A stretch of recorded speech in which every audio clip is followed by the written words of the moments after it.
Hello student, myself Rajnish and today I discuss about the resonance in class 12th physics, the chapter of alternating current, that is chapter number 7। तो ये अपने पास ना chapter number 7 के alternating current के ना हम लोग जो अब ना ये अल्टरनेटिंग करंट के सारे पार्ट्स को कवर करके अब तक हम लोग ने बहुत कुछ देख लिया है।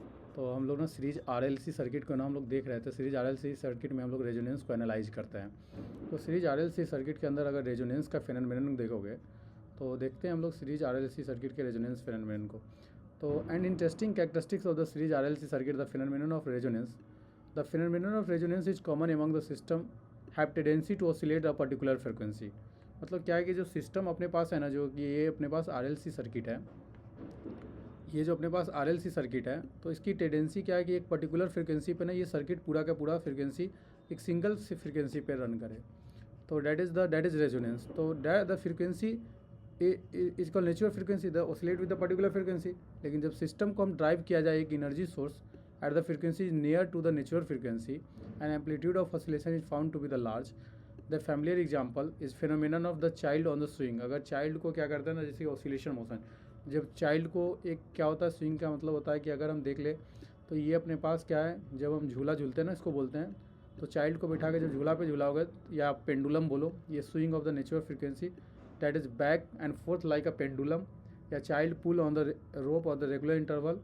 तो frequency of the pull is almost same frequency for the swinging. तो जो फ्रिक्वेंसी ऑफ द पुल जो होता है ना, उस जितना फ्रिक्वेंसी से हम पुल करते हैं सेम फ्रिक्वेंसी से क्या होता है, स्विंगिंग होती है। तो amplitude of the swinging will be larger. और लेकिन एम्पलीट्यूड जो होती है वो फ्रिक्वेंसी चैप्टर 14 क्लास 11th में थोड़ा सा एम्पलीट्यूड जो था, एम्पलीट्यूड वाले जो चैप्टर था उसमें, तो amplitude of swinging will be the larger. तो आरएलसी सर्किट में अगर वोल्टेज की बात करोगे, वोल्टेज एम्पलीट्यूड, तो वीएम होता है, और frequency of omega. We found the current amplitude is given by the, अपने पास जो करंट आ रहा था क्या आ रहा था, यही आ रहा था जब हम करंट फाइंड आउट कर रहे थे, वी एम बाई जेड। जो मेरे पास ये इक्वेशन आ रहा था कि वी एम बाई जेड, ये अपने पास I M V M by Z या V M by R square plus X C minus XL का होल स्क्वायर, ये अपने पास क्या आता है। तो इसी जेड को ना हम लोग इम्पिडेंस के टर्म में ले लिए थे। तो X C is equal to ये एक्सएल इज, तो omega is varied at the particular frequency.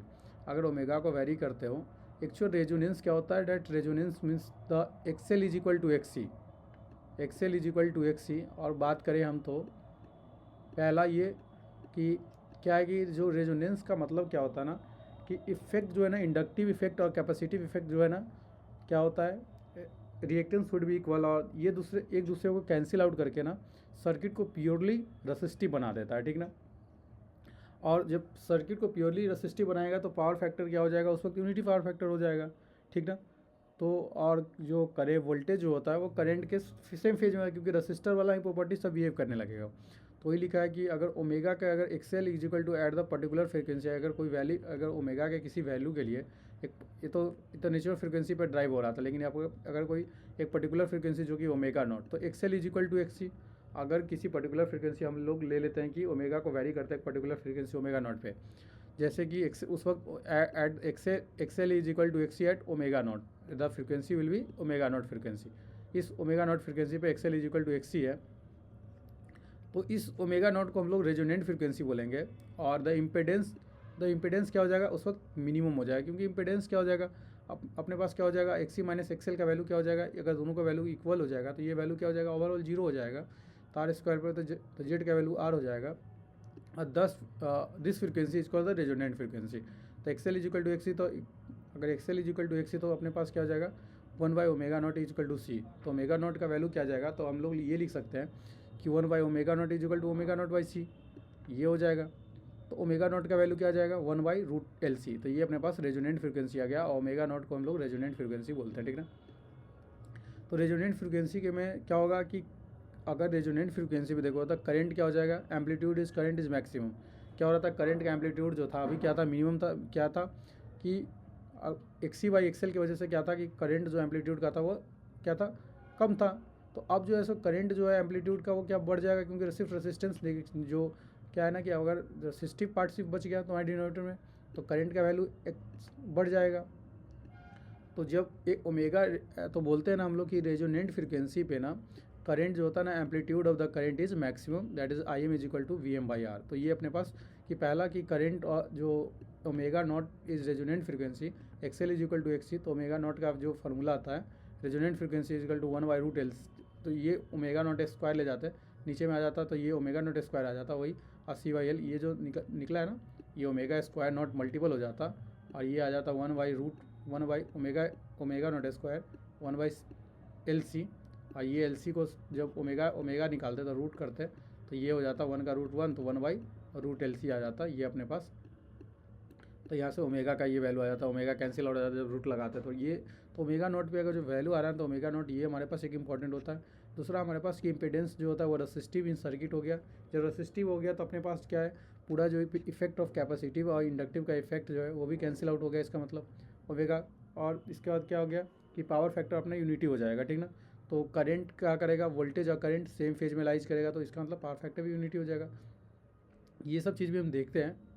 तो ओमेगा नॉट पे हमारे पास क्या है कि एम्पलीट्यूड जो होगा, करंट का एम्पलीट्यूड की बात करोगे तो आई एम का वैल्यू क्या हो जाएगा, आई एम का वैल्यू अपने पास VM/Z था, अब जो आ गया वो क्या आ गया VM/R आ जाएगा, और VM/R जो हो जाएगा वो मैक्सिमम एम्पलीट्यूड आ जाएगा करंट का। तो this so the variation of I M is omega series RLC circuit. तो अपने पास एक फिगर है यहाँ पे जिसमें हमारे पास क्या है ना, सीरीज RLC सर्किट में अलग अलग वैल्यू के लिए एल के value L is equal to 0.1 henry यहाँ पे दे रखा है, 0.1 मिली हेनरी, और capacitor is 1 nanofarad and to value of resistor. एक रसिस्टर के 100 वैल्यू के लिए और रसिस्टर के 200 वैल्यू के लिए जब अप्लाई करोगे तो VM का वैल्यू क्या आ जाएगा, VM का वैल्यू अगर रसिस्टर के वैल्यू के लिए निकालोगे तो रसिस्टर का वैल्यू क्या आ जाएगा, रसिस्टर VM का वैल्यू अगर 100 वोल्ट है, VM का वैल्यू अगर 100 वोल्ट हो गया तो हमारे पास IM क्या होता है VM/R, IM हमारे पास क्या होता है VM/R।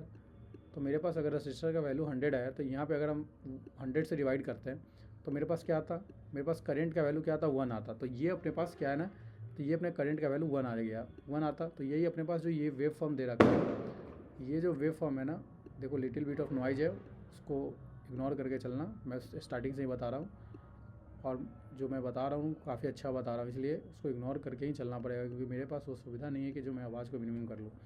तो जो नॉइज आ रहा है ना बैकग्राउंड के नॉइज़ को, तो ये मेरे पास क्या आएगा 1 आ गया, ये मेरे पास वैल्यू क्या आ गया 1, तो दैट इज़ मैक्सिमम करंट। तो ये अपने पास ना वैल्यू क्या हुआ कि जितना हम अगर देख रहे हैं कि रेसिस्टेंस जितना कम, क्योंकि डिनोमिनेटर का तो सेम एज इट इज़, अगर वोल्टेज अगर 200 रेसिस्टेंस के वैल्यू के लिए लेते तो मेरे पास जो वेव फॉर्म आता 200 वोल्ट के लिए, तो ये आता मेरे पास नीचे वाला। तो ये मेरे पास क्या है, शार्पनेस इसका क्या है ज़्यादा है और शार्पनेस इसका कम है।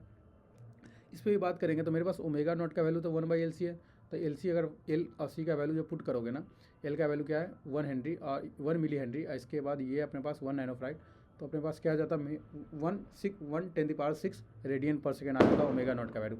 तो ये जो है ना वो ओमेगा रेडियन पर सेकेंड, ये अपने पास क्या है रेजोनेंट फ्रीक्वेंसी, यही अपने पास रेजोनेंट फ्रीक्वेंसी है।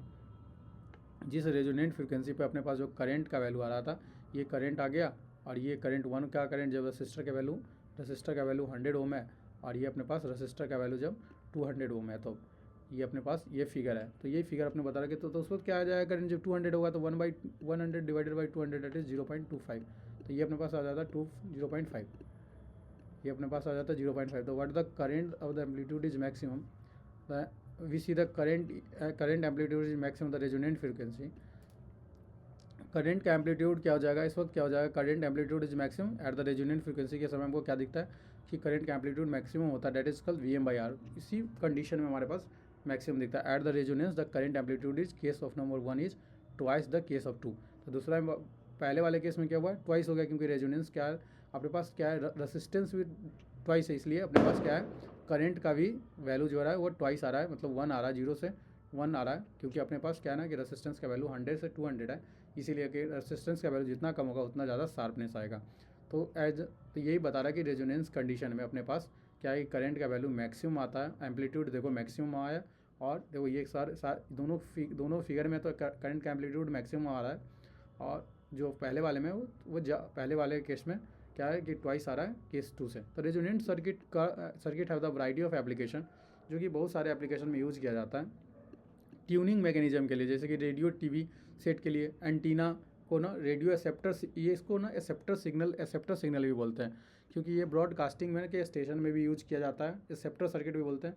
RLC ये एक्सेप्टर सर्किट भी होता है, सिग्नल पिक करता है एंटीना से from the source and tuning the circuit in circuit of the radio, so the circuit is driven eight many frequencies. तो इस तरीके से हम लोग रेजोनेंस का हेल्प लेते हैं। But one of the particular radio station we tune the radio if you tuning the vary the capacitance of the capacitor, the tuning the circuit which may be the resonant frequency of the circuit become nearly equal to the frequency of radio signal is received.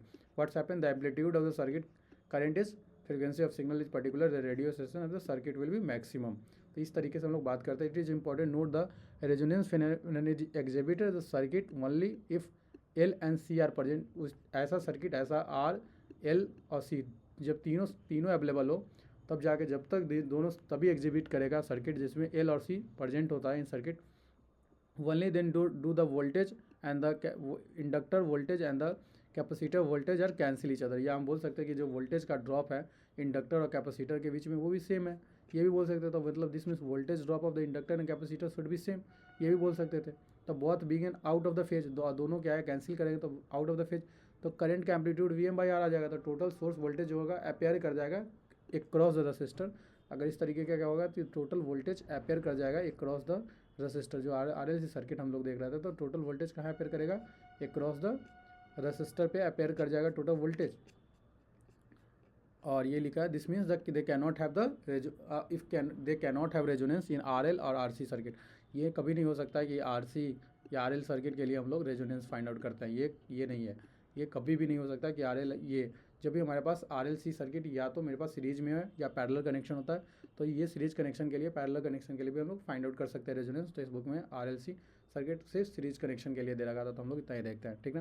तो actual क्या है कि इसमें important याद करने वाला बात ये था कि रेजोनेंस XL = XC कंडीशन में, ये अपने पास कंडीशन जब रेजोनेंस होता है तो XC अपने पास ओमेगा नॉट का वैल्यू जो होता है that is called the resonant frequency, या रेजोनेंट फ्रीक्वेंसी पे करंट जो होता है वो मैक्सिमम हो जाता है। ये सब चीज़ें नहीं इंपॉर्टेंट है, ये एक तरह का एक्सेप्टर सर्किट की तरह काम करता है, ठीक ना। और भी अगर तुम देखोगे तो जैसे अगर ये अपने पास ना ओमेगा नॉट अगर फ्रीक्वेंसी के टर्म में दे देता, अगर ये ओमेगा नॉट, तो ओमेगा नॉट अगर फ्रीक्वेंसी के फॉर्म में देखोगे तो ये हमारे पास ओमेगा नॉट का वैल्यू क्या हो जाता है 2π f0। f0 हम लोग रेजोनेंट फ्रीक्वेंसी f0 ले लेते हैं, 2π f0 = 1/√LC, 1/√LC। तो इन द टर्म्स ऑफ हर्ज के फॉर्म में लेंगे ना रूट LC, तो इन द टर्म्स ऑफ हर्ज लोगे, फ्रीक्वेंसी तो रेडियन पर सेकंड में आता, अगर हर्ज के फॉर्म में लोगे तो ये तुम्हारे पास आ जाता resonant frequency is divided by is equal to 1/√LC multiplied by 2π। तो ये 2π हम लोग इधर ले लेते हैं, तो ये अपने पास 2π इधर ले लेते हैं, तो हमारे पास f0 रेजोनेंट फ्रीक्वेंसी क्या आ जाता है 1/2π√LC। तो ये अपने पास आ जाता फ्रीक्वेंसी इन द हर्ज के टर्म में आ जाता, ठीक ना।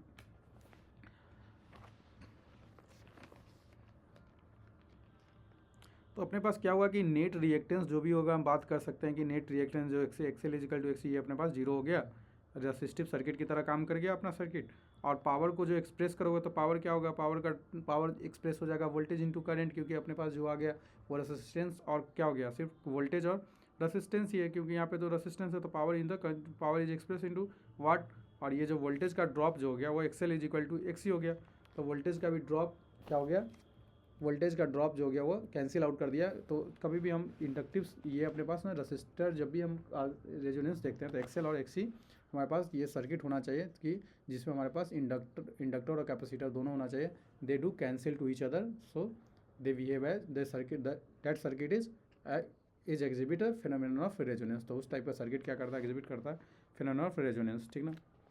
अगर फेजर की बात करोगे ना तो हम फेजर की बात देखेंगे इस बुक में, जब हम बात करेंगे ना कि क्वालिटी फैक्ट शार्पनेस की बात, तो देखो शार्पनेस की बात करोगे ना तो एक्चुअल शार्पनेस हम लोग देख लेते हैं, ठीक ना। तो शार्पनेस देखो, अगर शार्पनेस की बात कर लेते हैं यहीं पे शार्पनेस था। एम्पलीट्यूड अपने पास क्या था, ये आ गया, ये था एम्पलीट्यूड।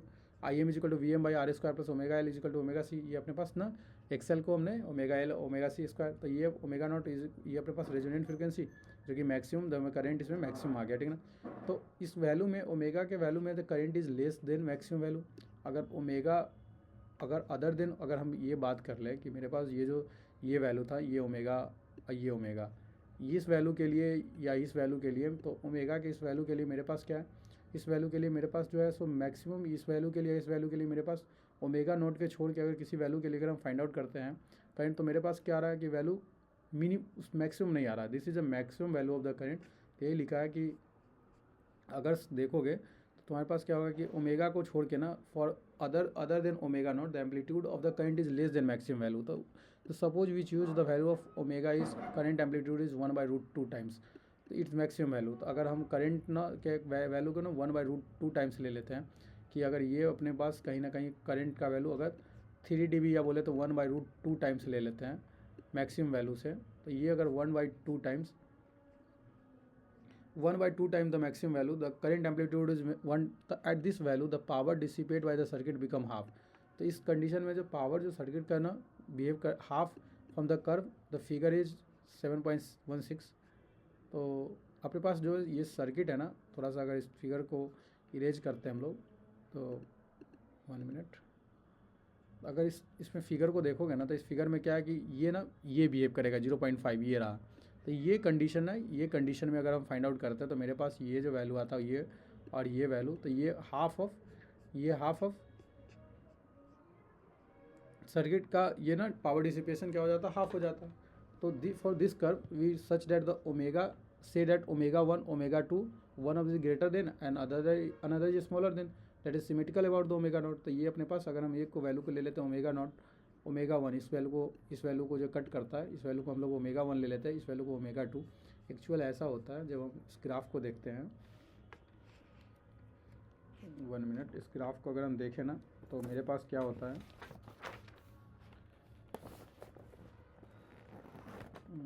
रुको बताता हूँ मैं. अगर तुम्हारे पास कुछ ये आया ना, कुछ ये आया करंट, तो ये शार्पनेस, तो अगर ये बात करोगे तो ये तुम्हारे पास, या हम इसको ना क्या करते हैं ऐसे देख लेते हैं कि कुछ इस तरीके का वेवफॉर्म आया, ठीक है. तो अगर ये वेवफॉर्म आया ना, तो ये अपने पास जो Imax/2, तो ये अपने पास मैक्सिमम करंट था, ये अपना मैक्सिमम करंट था, या हम इसी में देख लेते हैं. तो ये मेरे पास शार्पनेस, ये मेरे पास मैक्सिमम करंट था Imax. अगर हम Imax/√2 देखते हैं, अगर Imax डिवाइडेड बाई √2 अगर वैल्यू फाइंड आउट करते हैं, मेरे पास Imax/√2, तो क्या हुआ कि सपोज करो इस वैल्यू में Imax/2 है, ठीक ना. तो ये तो मेरे पास क्या है, ओमेगा नॉट, ये मेरे पास रेजोनेंट फ्रिक्वेंसी है, जिस फ्रिक्वेंसी पे ये हायर फ्रिक्वेंसी है, ठीक ना. बट ये फ्रिक्वेंसी जो है यहाँ पे जो कट किया, ये पॉइंट और ये पॉइंट, तो इस दोनों पॉइंट को अगर हम ले लेते हैं, तो ये मेरे पास ओमेगा 1 हो जाएगा और ये मेरे पास ओमेगा 2 हो जाएगा, ठीक ना. और ये दोनों के गैप को ना, इस दोनों के गैप को हम लोग बोलते हैं, और इस दोनों के गैप को हम लोग बैंडविड्थ बोलते हैं. ये दोनों गैप जो हो गया ना, ये जो ओमेगा, इसको ओमेगा 1 मान लेते हैं, और ये it is 1 is greater than resonant frequency और 1 is lesser than resonant frequency. The distance the gap this gap is a bandwidth. ये अपने पास बैंडविड्थ होता है, ठीक ना. लोग सब सारे कुछ बुक में मेंशन है, मैं थोड़ा सा एक्सप्लेन कर देता हूँ, देन सबको बुक से भी थ्रोली बताता हूँ, ठीक है. तो ये अपने पास क्या होता है, बैंडविड्थ होता है. तो इसको बोलते हैं लोअर, इसको ना हम लोग बोल सकते हैं कि लोअर 3 dB फ्रिक्वेंसी, और 1/√2 मैक्स को ना, इसी को 3 dB फ्रिक्वेंसी भी बोलते हैं. इसी को हम लोग 3 dB फ्रिक्वेंसी बोलते हैं. इन डेसिबल की बात करते हैं तो 3 dB फ्रिक्वेंसी. इसी को हम लोग WL भी बोलते हैं कि लोअर फ्रिक्वेंसी रेजोनेंट फ्रिक्वेंसी है, हायर रेजोनेंट फ्रिक्वेंसी, मतलब हायर, देखो रेजोनेंट फ्रिक्वेंसी से ज़्यादा फ्रिक्वेंसी है तो WH, इसको WL भी लिख सकते हैं. तो ये लिखा है कि, तो इस कंडीशन में ना कि अपने पास जब मैक्सिमम 1/2 टाइम्स करते हैं, तो this value is power dissipate, circuit becomes half and the, ये हाफ हो जाता है द कर्व ओमेगा से with omega 1 and omega 2. One is greater than and other is smaller than, that is symmetrical about, क्योंकि symmetrical about the, that is symmetrical about. तो ये अपने पास ये लिख सकते थे कि अगर हमारे पास ओमेगा 1 का वैल्यू लिखोगे, तो ओमेगा 1 क्या हो जाएगा, omega naught plus delta of change of omega. ये जो अपने पास आएगा ओमेगा 1 माइनस ओमेगा 2, ये जो अगर हम ले लेते हैं, मेरे पास क्या आ जाता, ओमेगा 1 माइनस ओमेगा 2, ये मेरे पास बैंडविड्थ आ जाता है. ये ओमेगा 2 माइनस ओमेगा 1, या ओमेगा 1 माइनस ओमेगा 2 भी, इसको ओमेगा 1 माइनस भी ओमेगा 2 अगर बोले तो भी तो होगा ना, ओमेगा 1 माइनस ओमेगा 2, ठीक है. ओमेगा 1 से ओमेगा 2 को, हाँ ओमेगा 1 से ओमेगा 2 को अगर कैंसिल आउट कर देते हैं, तो मेरे पास क्या आएगा कि बैंडविड्थ आ जाएगा, ठीक ना. तो इस फिगर में दे नहीं रखा एक्चुअल में, चेंज ऑफ डेल्टा ओमेगा, ठीक ना।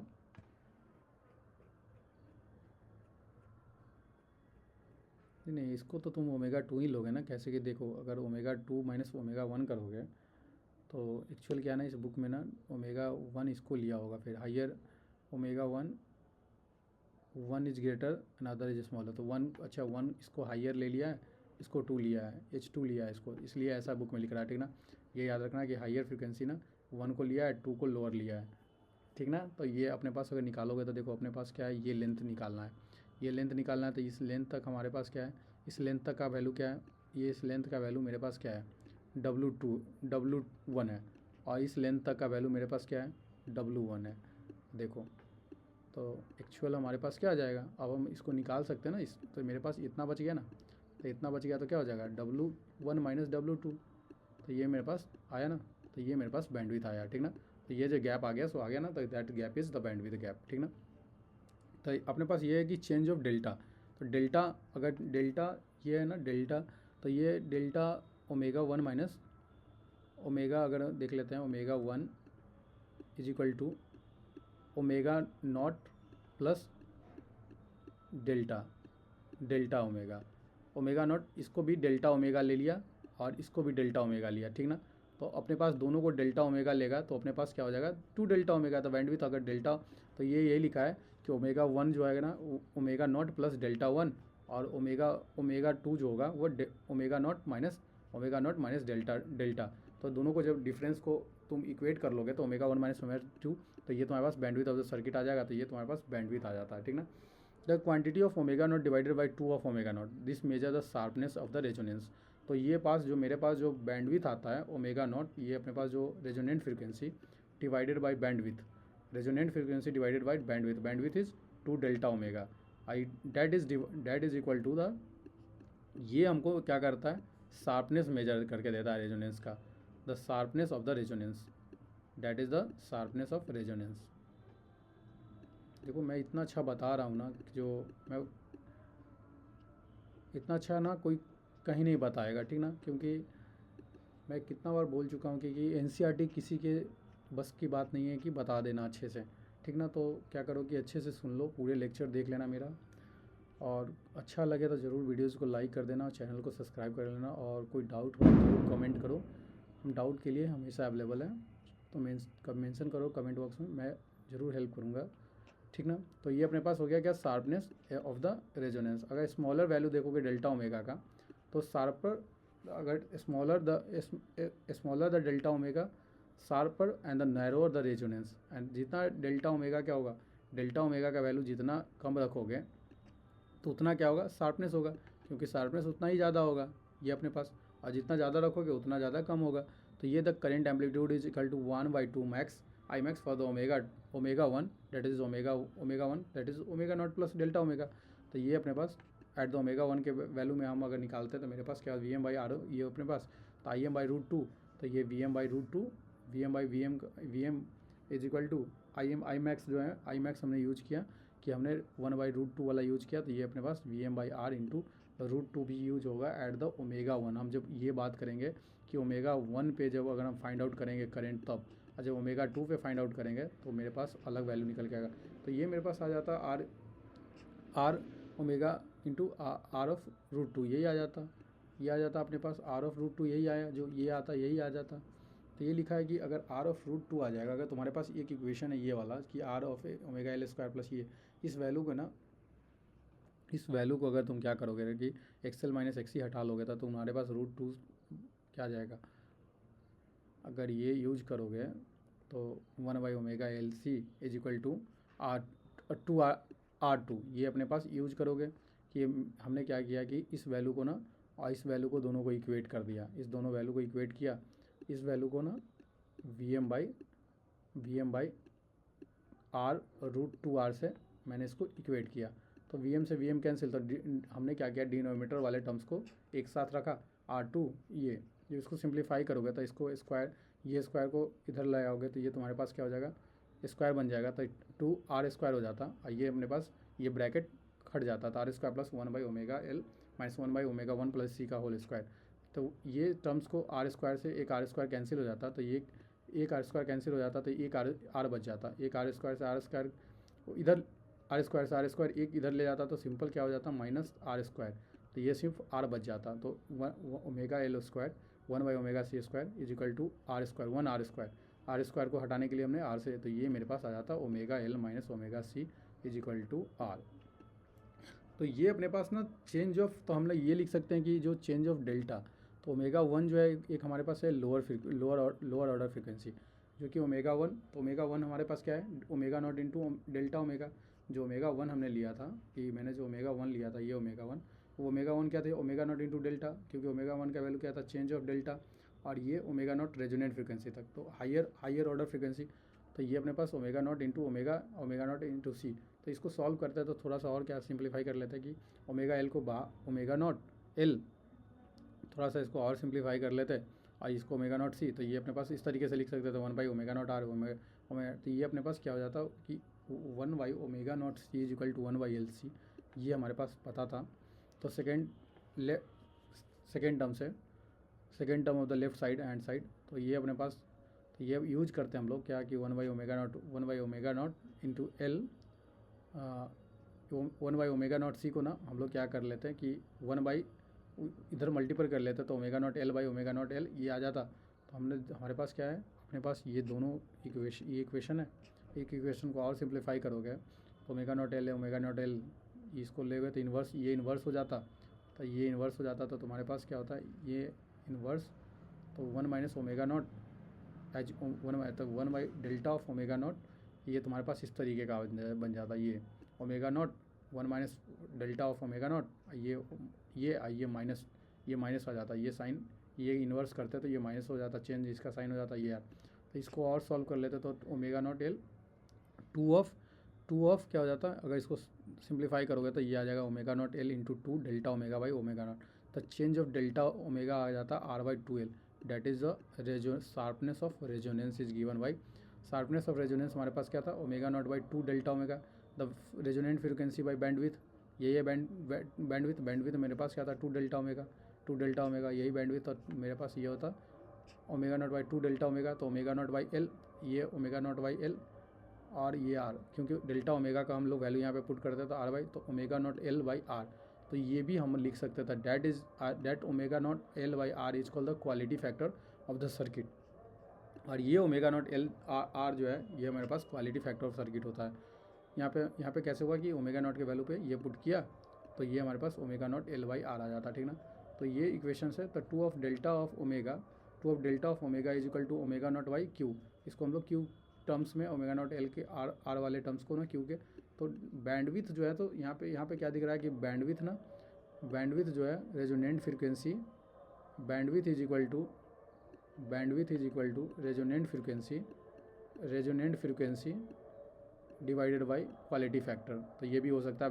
तो अपने पास क्या आ गया bandwidth by omega naught the resonant frequency divided by the quality factor. अगर तुम्हारे पास so the larger the value of Q, तो मतलब क्या है कि लार्जर वैल्यू अगर तुम्हारे पास क्वालिटी फैक्टर का वैल्यू अगर लार्जर होगा तो बैंडविथ क्या हो जाएगा कम जाएगा। इसमें क्या होगा कि जब बैंडविथ कम होगा तो शार्पर द रेजोनेंस हो जाएगा, रेजोनेंस उतना ही शार्पनेस हो जाएगा, तो omega naught is equal to 1/LC, तो can be equivalently the express in the quality factor is equal to omega naught into CR। तो ये अपने पास क्वालिटी फैक्टर इस तरीके से भी, तो from figure 7.15 if the resonance is less sharp, अगर इस फिगर से देखोगे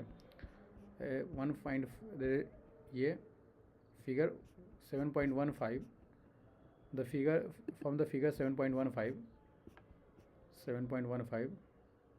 लेसर द शार्पनेस, अगर हमारे पास की शार्पनेस अगर कम होता है ना, अगर देखोगे कि लेसर द शार्पनेस, तो अपने पास क्या हो जाएगा not only the maximum current is less, तो लेस शार्प, तो इसके बाद क्या होगा कि maximum current is not only in the only is maximum current less the circuit close to the resonance for the larger range, तो circuit क्या होगा कि लार्जर रेंज की तरफ डेल्टा ओमेगा, तो delta omega frequency and the tuning the circuit will not good the larger range of delta omega, तो delta omega का value क्या हो जाएगा larger the range of delta omega for the frequency and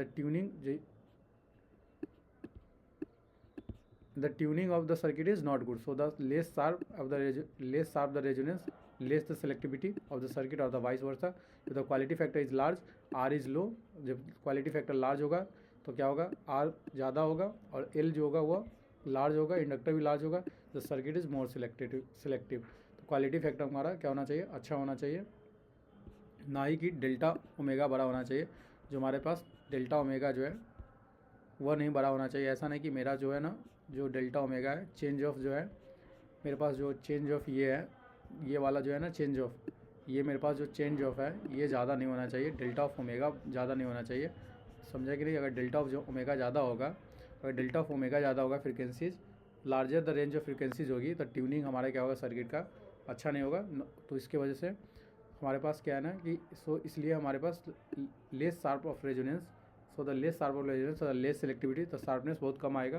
क्योंकि sharpness ज़्यादा, अगर delta omega का value अगर तुम देख लो कि लार्जर आएगा, अगर सपोज करो कि डेल्टा ओमेगा का वैल्यू ये लार्जर आता, तो शार्पनेस क्या हो जाता है, ये देखो, जैसे ये डेल्टा ओमेगा का वैल्यू क्या होगा, ज़्यादा आ गया, तो शार्पनेस क्या हो गया, कम गया।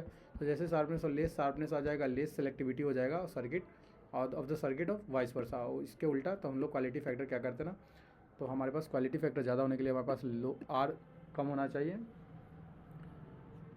अपने पास सर्किट का एल कम होना चाहिए, और सर्किट तब जाके सर्किट इज़ मोर सेलेक्टिविटी, तो अब हम जाके वो मेरे पास लेस शार्पनेस होना चाहिए सर्किट में, ठीक ना। तो ये चीज़ें होता है। अगर हम बात कर लेते कि रसिस्टर के पास, तो रसिस्टर एक क्वेश्चन है अपने पास, जो रसिस्टर दे रखा है 200 ओम, कैपेसिटर दे रखा है 15 microfarad, it is connected in series of 220 volt. देखो एक मेरे पास क्या है, रसिस्टर है, ये कैपेसिटर हो गया, ठीक है ना, एक रसिस्टर है और ये कैपेसिटर है, और इसको कनेक्टिंग कर रखा है 220 volt, it is 220 volt, 220 volt, 50 hertz, AC source, ये अपने पास एसी सोर्स से कनेक्टिंग है, ठीक है। इस रसिस्टर का वैल्यू 200 ओम है, और ये कैपेसिटर का वैल्यू अपने पास 15 माइक्रोफारड है, ठीक ना। देखो तो क्या होगा, अगर ये मेरे पास दिया है और calculate the current in the circuit, क्या करेंट निकालोगे, तो रसिस्टर तो तुम्हारे पास ये है, लेकिन यहाँ पे कैपेसिटर को हम लोग क्या करेंगे, एक्सी निकालेंगे, एक्सी निकालेंगे कैपेसिटर का, कैपेसिटर का एक्सी निकालोगे तो 2 पाई एफ इंटू सी 1/2 पाई इंटू एफ सी, तो 1/2 पाई एफ सी आ गया। जब इस वैल्यू को पुट करोगे ना तो हमारे पास, तो हम लोग इसको ना क्या है कि अपने पास जब इम्पिडेंस निकालेंगे तो मेरे पास क्या आ जाएगा, इसका वैल्यू जब फाइंड आउट करोगे तो अप्रोक्स तुम्हारे पास क्या आ जाएगा, 2.12 ओम्स आ जाएगा, ठीक ना। तो ये ओम में आ जाएगा। तो देन इस वैल्यू को ना हमारे पास क्या है कि R²/XC, ये हमारे पास क्या आ जाएगा, कैलकुलेट द इम्पिडेंस निकालेंगे लोग। क्योंकि जो मेरे पास इम्पिडेंस होता है ना, इस कोई भी सीरीज RL सर्किट के लिए, वह Z इज इक्वल टू क्या होता है, R plus √under XL minus XC का होल स्क्वायर। तो अपने पास XC का जो होल स्क्वायर होगा तो ये क्या है, पॉजिटिव वैल्यू ही देगा, ऐसे ही पॉजिटिव देगा, क्योंकि एक ही डाटा अपने पास, तो कोई भी नेगेटिव का भी स्क्वायर करेंगे तो पॉजिटिव आ जाएगा। तो ये अपने पास XC का होल स्क्वायर हो जाएगा, ये पॉजिटिव है, ये सब पॉजिटिव है, सब पॉजिटिव होगा, ठीक ना। तो ये अपने पास जो वैल्यू आएगा वह तुम्हारे पास 291.5 ओम आएगा। देखो कुछ बुक में क्या है ना कि अपने बुक में ना क्या है कि थोड़ा सा ये चीज़ है ना, यहाँ पे जब रेजोनेंट यहाँ पे जो बता रहा था, तो क्या किया था, XC माइनस XL कर दिया था, ये XL माइनस XC करते हैं, क्योंकि ये सब ना जहाँ भी ये जो XC माइनस XL है ना, ये XC माइनस XL जो है, यहाँ पे तुम ना क्या करो इम्पिडेंस में ना, ये सब XL माइनस XC होगा, ठीक ना, ये XL माइनस XC होगा। क्या ना कि मैंने भी ध्यान नहीं दिया, ये XL माइनस XC होगा, क्योंकि यहाँ भी tan phi निकालोगे ना तो XL माइनस XC आएगा, ठीक ना। ये सब ना XL माइनस XC होगा, ठीक है। बाकी यहाँ भी tan phi में ना, tan phi जब निकालोगे तो ये XL माइनस XC होगा, ठीक है। यहाँ पे क्या है कि फेजर के टर्म्स में निकाला है, तो फेजर के टर्म्स में अगर निकालोगे ना तो तुम्हारे पास क्या है कि रेजोनेंस कंडीशन की तरह ही फेजर्स के टर्म में निकाला, तो ये भी वैल्यू तुम्हारे पास ना XL माइनस XC ये आएगा। ये सब ना XL माइनस XC होगा सारे जगह पे ना, जो VL is equal to XL minus XC आएगा, सारे जगह पे ना XL माइनस XC होगा, ठीक है। सारे जगह पे XL माइनस XC ही होगा, जहाँ भी XC माइनस XL दे रखा है वहाँ पे XL, यहाँ पे देखो यहाँ पे सही दे रखा है, the XL minus XL XC का होल स्क्वायर, तो ये सब सही दे रखा है। यहाँ पे ना थोड़ा बहुत इरर है, ठीक है।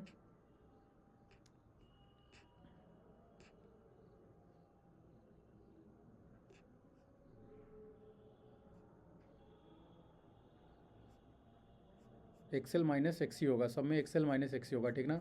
जहाँ भी एक्सी माइनस एक्सएल है वो XC minus XL minus XC होगा, ठीक है। तो यहाँ से वैल्यू निकालोगे, ये तुम्हारे पास इंपीडेंस आ जाएगा। करंट इन द सर्किट निकालोगे तो voltage into voltage by impedance, क्योंकि अपने पास दूसरा क्या पूछा है, calculate the voltage, calculate the value of circuit the calculate the voltage in RMS across the register and the capacitor. तो ये आ गया तुम्हारे पास। अब क्या निकालना है, since the algebraic sum of the voltage is more than the source voltage, yes is resolve and paradox।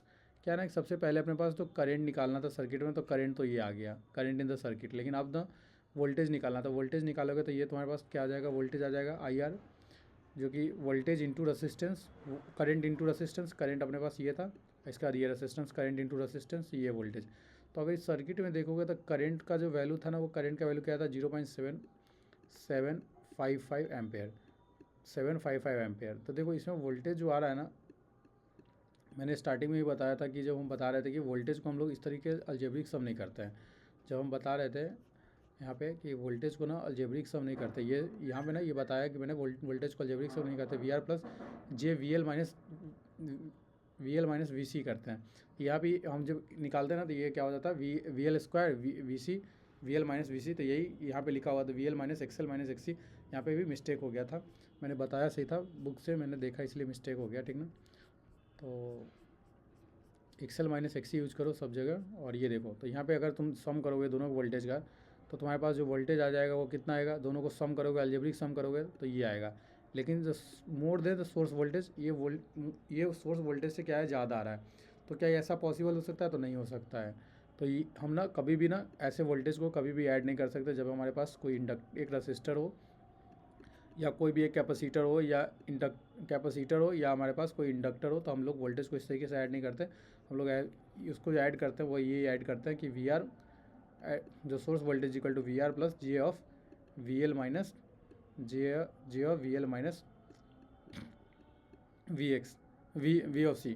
तो अपने पास यहाँ पे क्या था कि वी ऑफ सी था, तो अपने पास क्या होता, मैग्नीट्यूड निकलता, वी आर और वी सी का मैग्नीट्यूड निकलता, तो 220 वोल्ट आता। तो देन हमारे पास क्या होता कि जो सोर्स वोल्टेज था, तो ओवरलो लूप का वोल्टेज क्या था, इक्वल टू 220 वोल्ट आता। तो हम लोग कभी भी ऑर्डिनरी ऐड नहीं करते, यही लिखा है, in the two voltage source are not same in the phase, दोनों वोल्टेज क्या है, सेम फेज में नहीं है, so they can not be add in the ordinary numbers, two voltage out of the phase in the 90 degree, and therefore the total voltage must be obtained by the Pythagoras theorem, that is VR square plus VC square.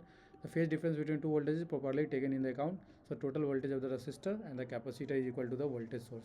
The total voltage across the resistor and the capacitor is equal to the voltage of the source. तो ये लिखा हम starting में लिखा था कि V source voltage जो होता है VR plus G of VL minus VC होता है। तो ये अपने पास निकलता, ठीक ना। तो ये मैग्नीट्यूड हम निकालते हैं इसका, VR स्क्वायर पाइथागोरस थ्योरम के थ्रू। कभी भी ऑर्डिनरी ऐड नहीं कर देते कि दोनों को ऐड करके जो वोल्टेज आएगा वो सम ऑफ वोल्टेज हो जाएगा दोनों वी आर और वी सी का, तो थ्रू आउट द सर्किट। तो ये ध्यान रखना, ये बहुत बड़ा मिस्टेक है, ठीक ना।